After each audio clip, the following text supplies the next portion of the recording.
they're going to be taking a swift direction to the presidential inauguration coming up May 29. And the defense headquarters have said that it's going to ensure that it scuttles any plan by any person or group to bring about a disruption of the presidential inauguration come May 29. We've had this challenge where the election of February 25, came with ripples as regards how the election panned out, and there's been great reactions in that corner that's culminated into litigations in court, as we have the election petition tribunal already sitting to look into the nitty-gritty in those areas. Joining me to discuss the presidential inauguration coming ahead and the need for a peaceful transition amidst tough decisions, I have a legal practitioner, Emmanuel Obakpolo. Thanks for joining me, Emmanuel. It's a delight to be here. Good morning, Nigerians. Well, as the show progresses, I will also enjoy the presence of a human rights activist, Solomon Idiogbe. But quickly, let's look at the mood of the nation. We have just barely 20 days to May 29, and there have been issues about the need to have peaceful transition come May 29. What do you make of the mood, and how do we get it right?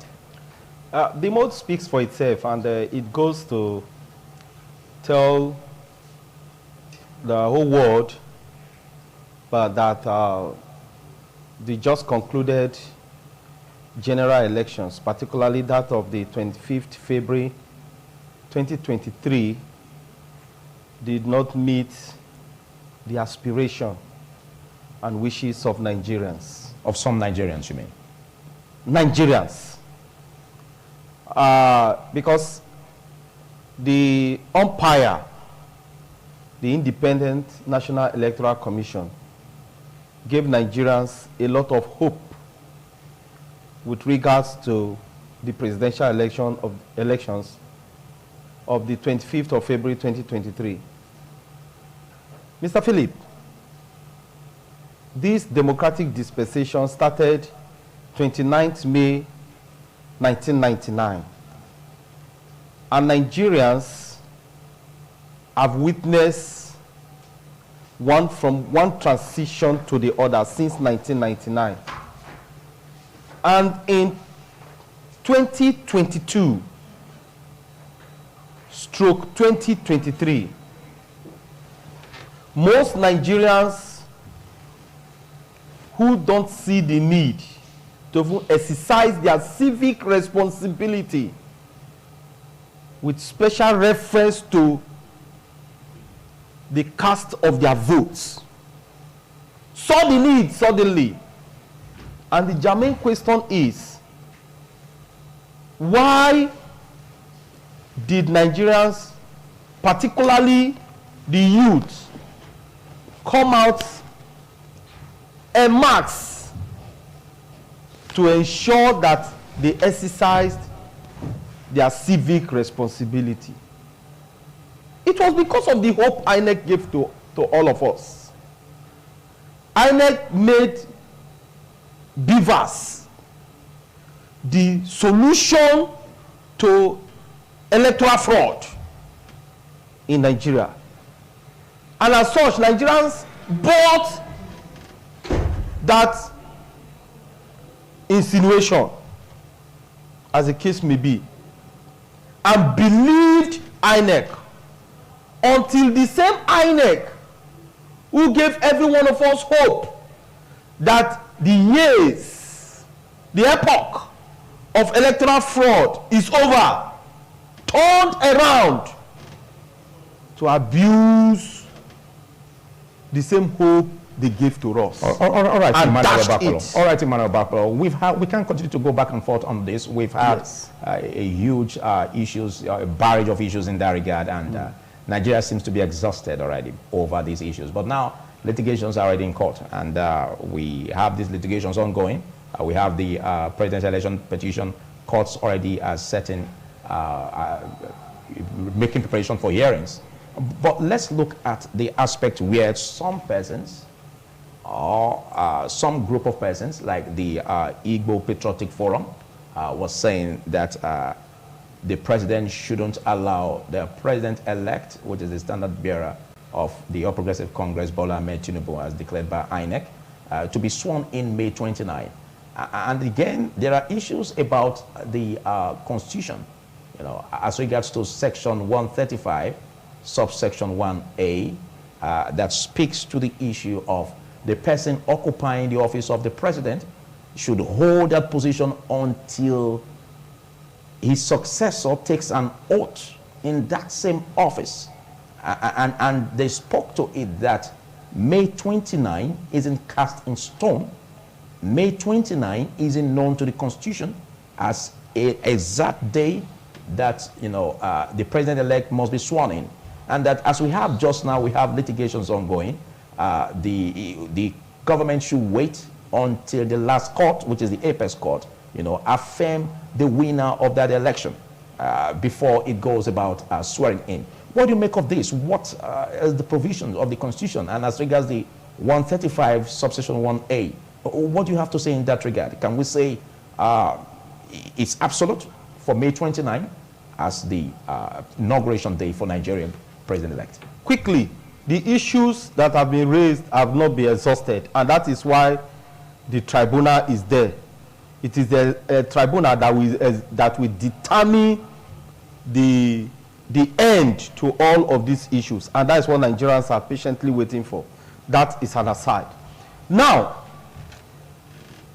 it beats me hollow when I see very senior learned friends discuss the issue of swearing in, which with special reference to May 29th, the transition. And we begin to discuss our emotions instead of discussing what the law is. The germane question is, what is the position of the law? Just like you did say, Section 135 said that the holder of the office of the president will remain so until the successor takes an oath. The succession takes an oath. So there's no exact day, is there? There is absolutely nothing anybody can do now. Is there any exact day as provided by the Constitution, like May 29? Do we have it in the Constitution? We can infer the exact day now. We can infer that because from 29th May 1999, there has been this transitional change. And just now, we find ourselves in a quagmire. Are you talking about a conventional practice or a constitutional practice? A conventional one, which is in line with the provisions of the Constitution. I must be sincere to you, Mr. Philip. Because the date that is fixed for the transitional change is 29th May every 4 years. And we started that since 29th May 1999. And it has not changed until just now. So,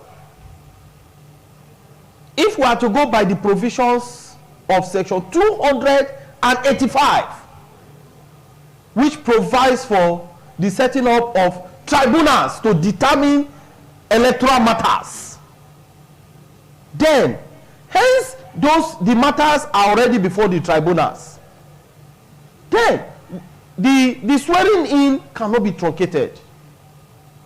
That is the position. It cannot be truncated. I know the fears of many Nigerians, I inclusive, is because we have seen over the years that the president sees himself, or the office of the president of Nigeria is so powerful that when allowed to come in, there could be a different dimension of the whole story, just as we have experienced over the years. And that is the clamor. Okay, you just said that, and it goes a whole long way to also stress the fact that the fears by some, that it shouldn't have been allowed for the court, to make its judgment for the apex court to finally give a verdict in terms of who really is the winner of that election, being that the court has the final say as to affirming the victory of the candidate in that election. Now, isn't it right for the court, for the government to wait for the court to proclaim this or declare this before swearing in? Mr. Philip, if we are not careful, we are going to have a constitutional crisis. And constitutional crisis is not a crisis any nation or any state of the world should experience. Because constitutional crisis is nothing less than a disaster. So to avert that, the traditional convention should be maintained. Because, like I ask again, what is the position of the law just now? The position of the law is that there should be a transition in every 4 years. And the incumbent president has completed his second term. And he does not deserve 1 hour in addition to his term. Because that, again, will amount to constitutional crisis. Do you see a lapses in the provision of the Constitution as regards settling this issue of having the last say of the court before swearing in? Like in Kenya, their law says the crisis must be resolved before swearing in. So theirs is express. And they specified a period for the resolution of electoral matters, particularly that deals with the presidential elections. Do you admire that trend as compared to that in Nigeria? I admire it. But what is the position of the law in Nigeria today? Section 285, like I did say, there should be a tribunal. The tribunal, at first instance, has 180 days. On appeal, 60 days. When you sum up 180 days plus 60 days, are you getting me, Mr. Philip? So you see that, let us be very careful. Hence, we are going to experience a constitutional crisis. Though some have suggested an interim government, again I ask, what is the position of the law? Does the law provide for that where matters are already before the tribunal, there should be an interim government? And that's why it gets me more worried when I hear the military say, we are battle ready.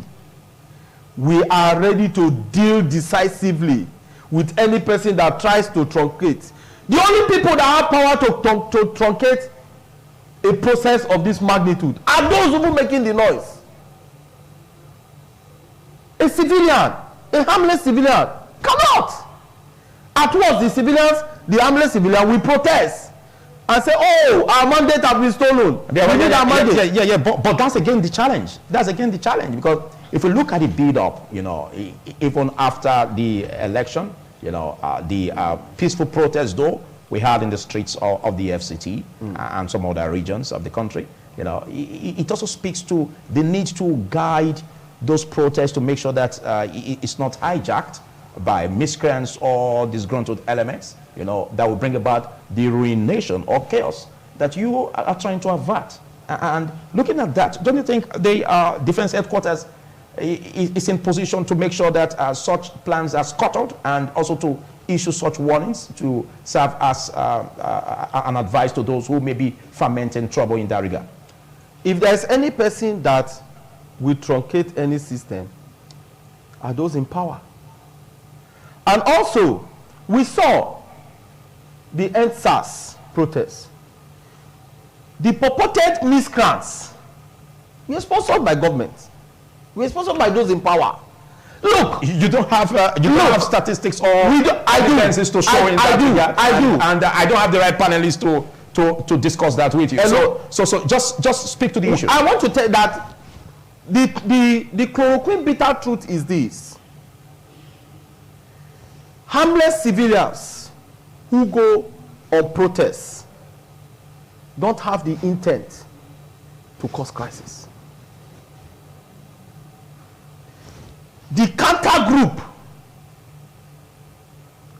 are the ones who ignite every crisis, because they have a mandate and instruction by those who raise them up. It's like George Owen's piece, Animal Farm, where we saw at the beginning Snowball brought about the liberation of the animals, unknowing to him that Napoleon was busy nursing an idea different from the idea as agreed by the animals. That is the situation Nigerians find themselves. So the idea of saying the democratic process, any person who wants to truncate it will be dealt with decisively, I just get me, it's laughable. Okay, but how do we manage, how best can we manage protests from being plunged into chaos? We saw protests yesterday. There was no chaos. At the tribunal in Abuja, we saw protests. Was there any chaos? No! Nigerians are peace-loving people. I must tell you, Mr. Philip. Nigerians are people who are so tolerant, so patient. Okay, juxtapose that with what you just said yesterday about the protest yesterday. Juxtapose that with the EndSARS saga that we never dreamed to go back on. We had that Nigeria got huge losses as a result of that EndSARS saga. Now, how do we avoid a repeat of that going forward? With what transpired yesterday, with the protest of yesterday, it shows that Nigerians have already avoided what transpired in the days of the EndSARS. The Nigerians are no longer interested in any form or manner or pattern of crisis. But do you take away the security agencies from it? Are they not also as stakeholders to ensure that peace is maintained? Yes, that's why, particularly the police, not the military. The police. I've not heard the police talking in this matter. Instead, it's the military. What is the special interest of the military, of those who are speaking on behalf of the military? Okay. We'll be extending the frontiers of this discussion after this short break. Do stay. TMI, every opinion counts. I had May 29 presidential inauguration and looking at the quest for peaceful transition amidst tough decisions. You agree that tough decisions need to be taken to have a peaceful transition, and also the incoming government. And looking at it from Benin, TMI Benin Network Center, I have with me, while we had a break, the opportunity to enjoy the presence of a human rights activist, Solomon Idiogbe. Thanks for joining us. Very good morning this morning, Philip. And viewers at home, good morning this morning. The defense headquarters have said that giving warnings to any person or groups that may want to scuttle or disrupt the presidential inauguration coming May 29.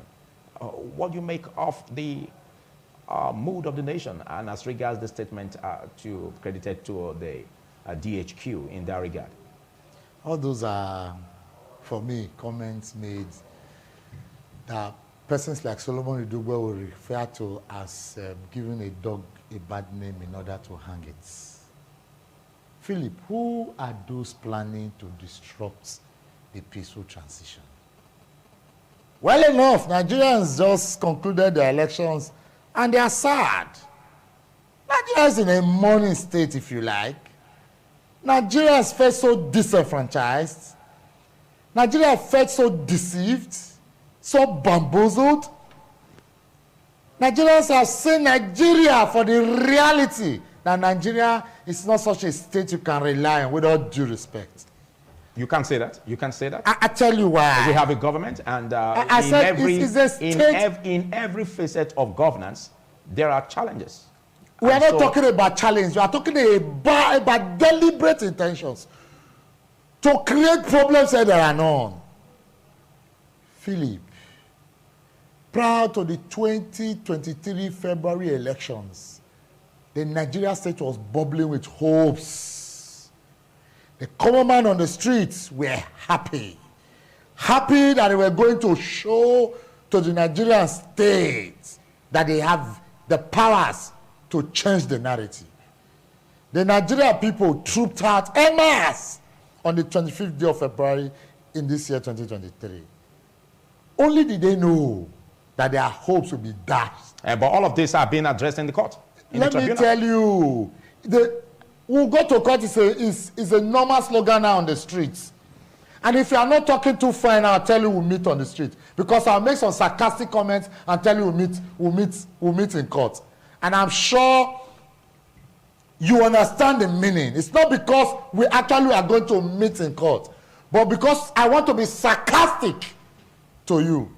Let me tell you, when Professor Mahmoud Yakubu told Nigerians in December that we should forget the rumors that it was just hearsay and message, that it was hate speech, it was deceit, that I quote him, if we are not serving Nigerians, who are we not serving?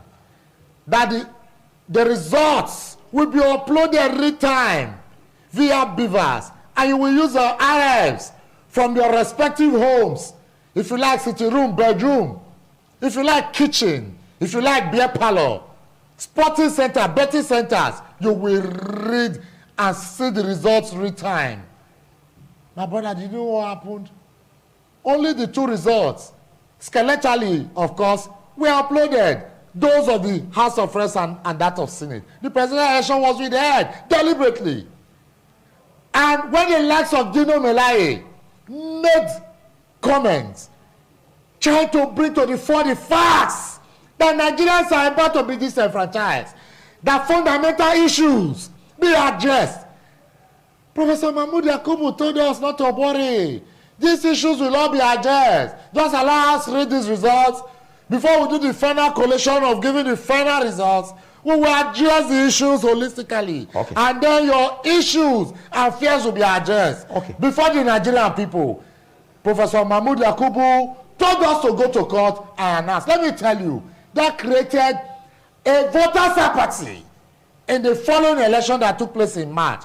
My brother, polling booths became much less like graveyards. That was to show that the Nigerian people were totally angry. That they felt so disenfranchised. If we are to go on, like I said to Emmanuel Bakpolo, Nigerians seems to be exhausted by all of these issues. Let me just tell you that Nigerians... We are looking forward to the solutions. I like your comments. How do we have a peaceful transition? No, Philip, I like your comments. How do we take away this mentality? No, Philip, I like your comments. You said Nigerians felt exhausted. They didn't feel only exhausted. They felt totally disenfranchised. They felt raped. Do you know how a rape victim feels? Feel like dying. Speak to the solutions. You cannot address solutions without first addressing the problems. We've had a barrage of that already. No, you must look at the problems. You must identify it. You must identify very sincerely. And then you begin to look at it, sometimes even rigorously, at addressing the issues. And that's part of the problem. Look, it is just a way to divert attentions. This has came out some time ago to tell us that they are aware, they know those who are planning to disrupt. And we are yet to see any individual or group of persons being arrested, detained, tried, or jailed, if you like, convicted. None. Now it is the turn of the army. I'm sure by next week it will be the turn of police. And a week before, it will be the turn of the NSCDC. All these are for me. The Igbo Patriotic Forum reports have it that they also said that the president shouldn't allow the swearing in of the standard bearer of the APC, pending the decision of the court affirming the victory of who won the election. Do you see that as a threat? Does the Constitution of the Federal Republic of Nigeria gives us rights to speech? Does it give us rights of expression? Does it give a fundamental right to express our views? Okay. If it does, they have a right to express their views. Okay, let's take... Let me say this, that if the Nigerian government feels threatened, those who made the comment can be asked to come and explain via the instrumentalities of the law. But however, let me say this very quickly.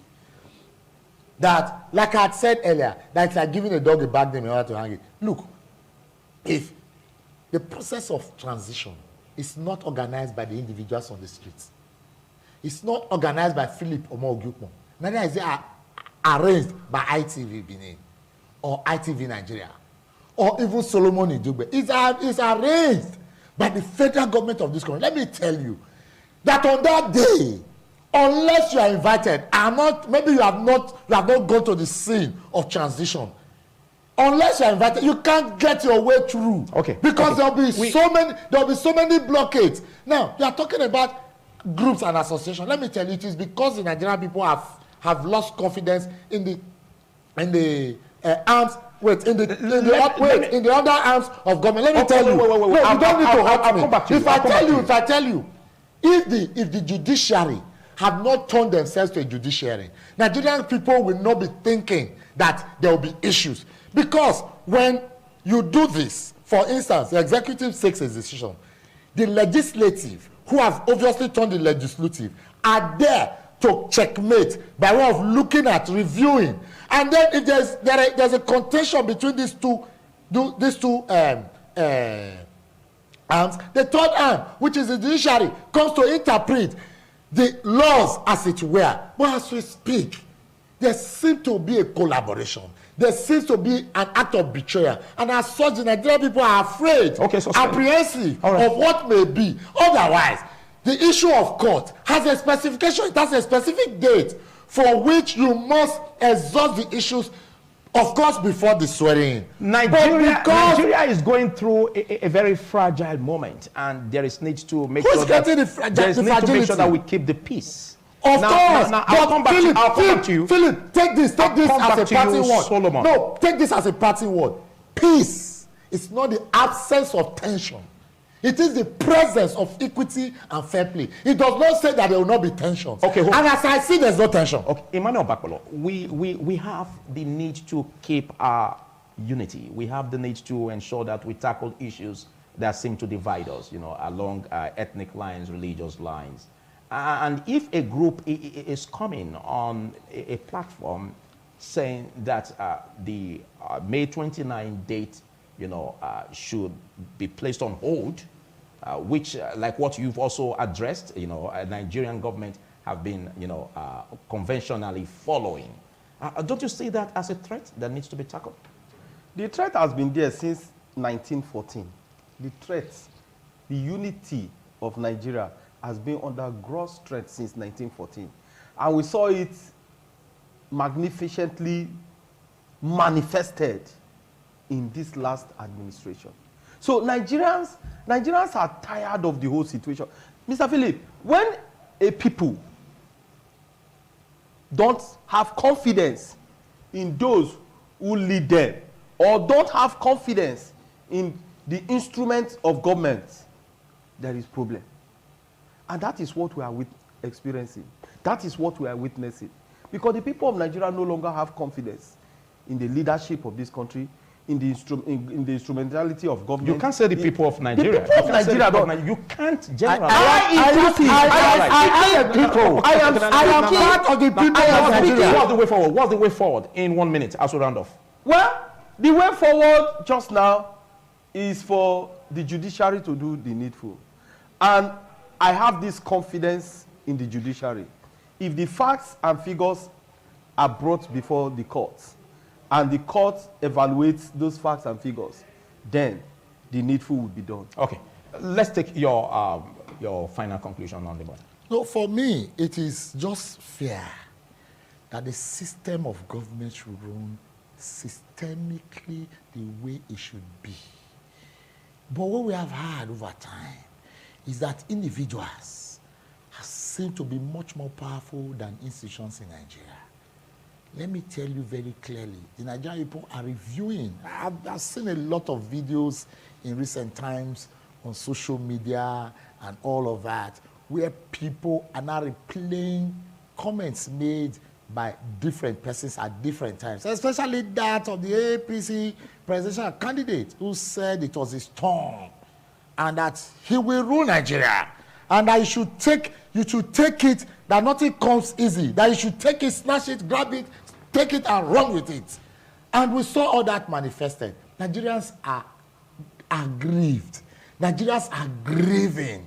Nigerians are angry. Nigerians are pained. The only thing that is normal is for the Nigerian government to look for a way to create a stronger institution than creating stronger individuals, so that the Nigerian people can regain consciousness, because right now we're unconscious, can regain consciousness and renew hopes on the Nigerian state. Because we stand, the Nigerian people, inclusive of Solomon Idogbe, is becoming a little bit hopeless about the situation of Nigeria. Well, and let's because the situation of Nigeria has become so hopeless that the Nigerian people have seen it clearly. Well, that's your opinion. That's your opinion, and you are not representing Nigerians. I am a Nigerian. That said, I am a Nigerian. I am sure you cannot take that right. Big thanks, you cannot take that right from me. Part of this. Big thanks, Emmanuel Obakolo. Just to let you know that the opinions shared on this platform are the opinions of the makers and not that of the station.